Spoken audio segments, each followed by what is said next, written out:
বহুত কষ্টত তেখেতসকলে আছে।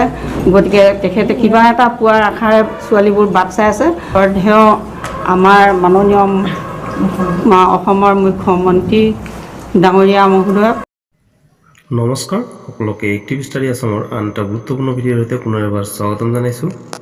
আজিৰ এই ভিডিঅ'ত অংগনবাড়ী কৰ্মী সহায়িকাসকলৰ সংবাদ মেলৰ এটি ভিডিঅ' আপোনালোকৰ মাজলৈ লৈ আনিছোঁ।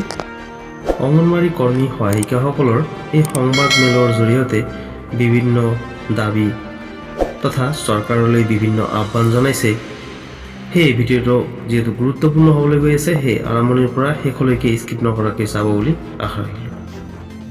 মূল ভিডিঅ'লৈ যোৱাৰ আগতে আপোনালোকলৈ এটা আহ্বান, আপোনালোকে বহুতে চেনেলটো চাই যদিও ছাবস্ক্ৰাইব নকৰে, অনুগ্ৰহ কৰি চেনেলটো ছাবস্ক্ৰাইব কৰি ৰাখিব।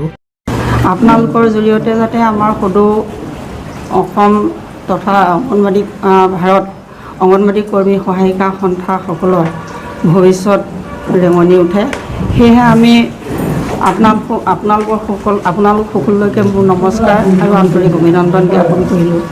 জয় জয়তে আজি যিহেতু নেকি আপোনালোকে বিভিন্ন ধৰণৰ প্ৰশ্ন উত্থাপন কৰি নিছে, উপৰোক্ত বাইদেউসকলে কৈ গৈছে।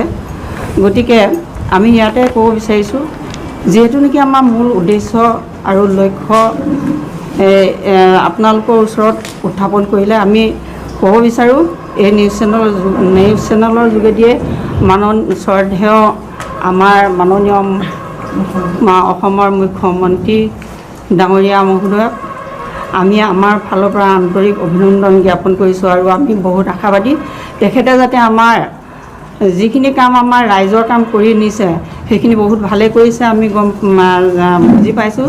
যাতে আমাৰ অংগনবাড়ী কৰ্মীসকলৰ যিখিনি কাম কৰণীয় কৰি আছে সেইখিনি কৰিছে, কিন্তু ইয়াৰ মাজতে যদি আমাৰ মাননীখিনি বৃদ্ধি কৰে, আমাৰ সদৌ অসম অংগনবাড়ী কৰ্মী সহায়িকা সন্থাই নথৈ সুখী হ'ব। সেয়ে আমি তেখেতসকলকো বহুত আশ্বাস দি ৰাখিছোঁ। তেখেতৰ এই কথাষাৰলৈ আমি বাট চাই আছোঁ। গতিকে তেখেতে যদি আমাৰ মনৰ আশাবিলাক, ছোৱালীবিলাকৰ ক্ষোভবিলাক যদি পূৰণ কৰে, বহুত কষ্টত তেখেতসকলে আছে। গতিকে তেখেতে কিবা এটা পোৱাৰ আশাৰে ছোৱালীবোৰ বাট চাই আছে। গতিকে তেখেতে আমাৰ ছোৱালীখিনিৰ ভোকাটো জননীৰ আমি গীত এটা আছে, আমি ভোকাটো জননীৰ পেটত আহাৰ দি পাতলাম পেটৰে ভোক। আমি সদৌ অংগনবাড়ী কৰ্মী সহায়িকা সন্থাই এগৰাকী মহিলাই এটি শিশু ভৱিষ্যত দেশৰ সুনাগৰিক বুলি বহুত প্ৰচেষ্টা কৰিছে। চৰকাৰে যি আঁচনি দিছে, যি কৰ্ম কৰিবলৈ দিছে, সেইখিনি নিষ্ঠাৰে পালন কৰিছে। গতিকে শিশুক বা সমাজক আমি যিটো সেৱা আগবঢ়াবলৈ গৈছোঁ, সেই সেৱা আগবঢ়োৱা সকলোৱে যদি আমি বিকলাংগ হওঁ, তেতিয়াহ'লেতো বহুত দুখনীয়া কথা। গতিকে আমাৰ অসম চৰকাৰে নিশ্চয় জানে যে এই অংগনবাড়ী কৰ্মী সহায়িকাসকলক যদি আমি কিবা এটা পেটত আহাৰ দি তেওঁলোকৰ মনৰ শান্তি দিব পাৰোঁ বুলি চেষ্টা কৰে। গতিকে আমি আশাবাদী, তেখেতে আমাক আশাও দিছিলে, সেই আশাতে আমি বাট চাই ৰৈছোঁ। আমি পালে নথৈ সুখী হ'ম। আজি আমি সুখী হৈছোঁ সদৌ অসম অংগনবাড়ী কৰ্মী সহায়িকা সন্থাই আমাৰ দাবী চনদখিনিৰ ওপৰত মুখ্যমন্ত্ৰী মহোদয়, আমাৰ বিভাগীয় মন্ত্ৰী মহোদয় যাতে কৰ্ণগোচৰ হয়, তাৰ কাৰণে অশেষ আশাৰে এই নিউজটো আজি চেনেলত বহিব লগা হৈছে।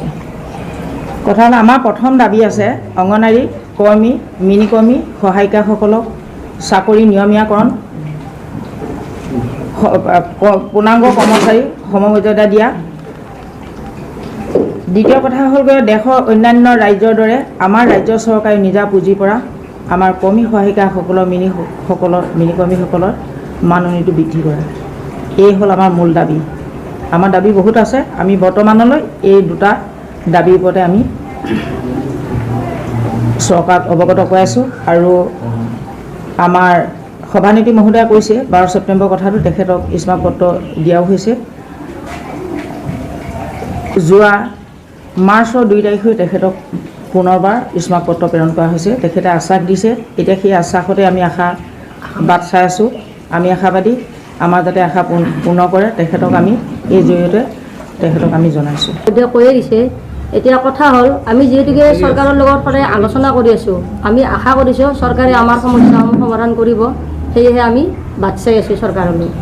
যদি চৰকাৰে আপোনালোকৰ প্ৰতি মাহিয়াৰ দৃষ্টি দেখে আপুনি আপোনালোকে কি কৰিম? তেতিয়াহ'লে আমাৰ সদৌ অসম অংগনবাড়ী কৰ্মী সহায়িকা সন্থাই বৈঠক বহি এতে আলোচনা কৰা হ'ব আৰু সেই আলোচনাত সিদ্ধান্ত লোৱা হ'ব। সেই সিদ্ধান্তই চূড়ান্ত সিদ্ধান্ত হ'ব। যিহেতু আমাৰ সন্থাৰ ছেক্ৰেটাৰী বা প্ৰেচিডেণ্ট বাইদেৱে যিটো আমাৰ মুখ্যমন্ত্ৰীৰ লগত আলোচনা কৰিছিল, আশা দিছে, সেই আশাৰে আমি বাট চাই আছিলোঁ যে আজিও বাট চাই আছোঁ। যিহেতু আন্দোলন কৰিব, আমি আন্দোলন নকৰোঁ বুলি প্ৰতিশ্ৰুতি দিছোঁ আৰু CM ছাৰেও কৈছে যে আন্দোলন কৰিব নালাগে। আমি আজিলৈকে আন্দোলন কৰা নাই। যদি আমাক এই আশা যদি পূৰণ নকৰে তেতিয়া আমি আন্দোলন কৰিবলৈ বাধ্য হ'ম। আশা মানে আমাৰ যিকেইটা দাবী আছিল, সেইকেইটা দাবী আছিল আমাৰ কাম অনুসৰি মাননি বৃদ্ধি কৰা, চাকৰিৰ নিয়মীয়াকৰণ কৰা। আমি সদৌ অসম অংগনবাড়ী কৰ্মী সহায়িকা সন্থাৰ তৰফৰ পৰা আজি নিউজ চেনেলৰ জৰিয়তে আমাৰ কথাখিনি প্ৰকাশ কৰিবলৈ পাই আমি তেওঁলোকক নমস্কাৰ আৰু ধন্যবাদ জনাইছোঁ। আমি আমাৰ যিখিনি সমস্যা, সেই সমস্যাৰ বিষয়ে আমি জনাবলৈ লৈছোঁ।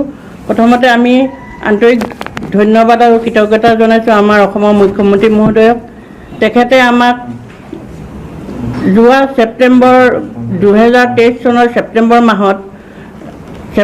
মাহৰ 12 তাৰিখে আমাৰ অংগনবাড়ী কৰ্মী সহায়িকাসকল, সদৌ অসমৰ অংগনবাড়ী কৰ্মী সহায়িকাসকলে তেওঁলোক সাক্ষাৎ কৰি তেওঁলোকত আলোচনা কৰিছিলোঁ আমি দিল্লীলৈ যাবৰ কাৰণে।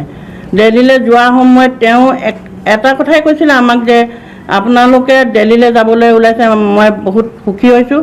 আৰু তেওঁ সেইকাৰণে আমাৰ তাত থকাৰ ব্যৱস্থাটো তেখেতে কৰি দিছিলে। আমাৰ অসমৰ পৰা আমি 100 গৰাকীমান ইয়াৰ পৰা প্ৰতিনিধি গৈছিলোঁ।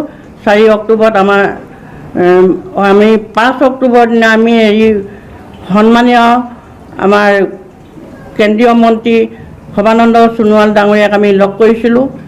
লগতে আমাৰ যিখিনি সমস্যা, সেই সময়তে তেখেতে আমাক সাক্ষাৎ কৰোঁতে এটাই কথা কৈছিলে যে আপোনালোকে কেন্দ্ৰীয় মন্ত্ৰীৰ ওচৰত বা প্ৰাইম মিনিষ্টাৰ, প্ৰধানমন্ত্ৰীৰ ওচৰৰ পৰা কিবা এটা আপোনালোকে চেণ্ট্ৰেল বোৰ্ডক আপোনালোকে কিবা এটা আনক আপোনালোকৰ মাননি বৃদ্ধিৰ কাৰণে, আৰু ময়ো নিৰ্বাচনৰ আগমুহূৰ্তত আপোনালোকক এটা মাননি দিয়াৰ ব্যৱস্থা কৰি দিম, মই কথা দিছোঁ। গতিকে সেইকাৰণে মই সন্মানীয় মুখ্যমন্ত্ৰীলৈ এই চেনেলৰ দ্বাৰাই তেখেতক অনুনয় বিনয় কৰি জনাইছোঁ যে তেখেতে অতি সোনকালে আমাৰ এই যিটো মাননি বৃদ্ধি কৰা কথাটো অতি সোনকালে ঘোষণা কৰি আমাক সহায় কৰি কৃতাৰ্থ কৰে যেন। মই সেই অনুৰোধ জনাই মুখ্যমন্ত্ৰী মহোদয়লৈ মই অনুৰোধ জনালোঁ। অংগনবাড়ী কৰ্মী সহায়িকাসকলৰ এই সংবাদমেলৰ ভিডিঅ'টো সম্পূৰ্ণ চোৱাৰ বাবে ধন্যবাদ জনাইছোঁ। ভিডিঅ'টো যদি আপোনালোকে ভাল পাইছে, কাইণ্ডলি ভিডিঅ'টো লাইক এটা কৰাৰ লগতে যিমান পাৰে শ্বেয়াৰ কৰি দিব। আৰু এনে ইনফৰ্মেটিভ ভিডিঅ'বোৰ পাই থাকিবৰ বাবে এই চেনেলটো ছাবস্ক্ৰাইব কৰি ৰাখিব। ধন্যবাদ। জয় অসম।